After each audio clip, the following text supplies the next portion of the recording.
Welcome back to Dark Pool Daily. This is your weekly recap for September 1st through September 5th, 2025. All week we've been tracking the heaviest dark pool prints, the option flow, and the levels institutions are defending. Let's break it all down for SPY, QQQ, and IWM, and then wrap it up with the big picture summary. We'll start with SPY. The dark pool activity was massive this week, with over $6 billion in inflows. The biggest single block came in at $640.39, worth $2.7 billion. That's the largest print we saw all week, and it continues to be the key level institutions are defending.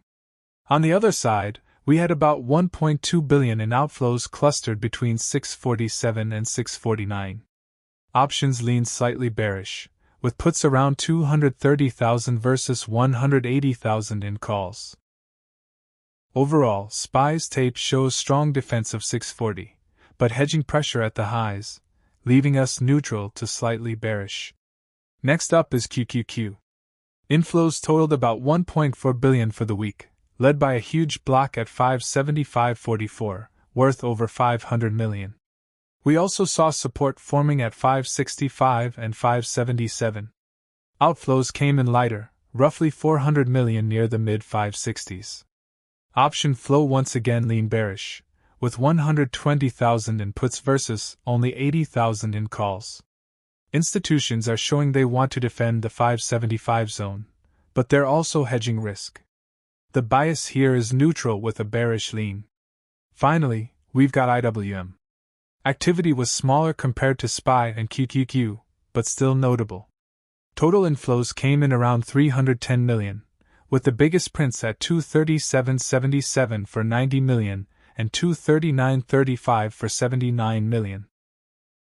Outflows were lighter, with $74 million at 233.83 and $67 million at 233.56. Option flow was very light and nearly balanced between calls and puts. Institutions are nibbling at higher levels but not pressing with conviction, leaving IWM neutral for now. So here's the weekly summary.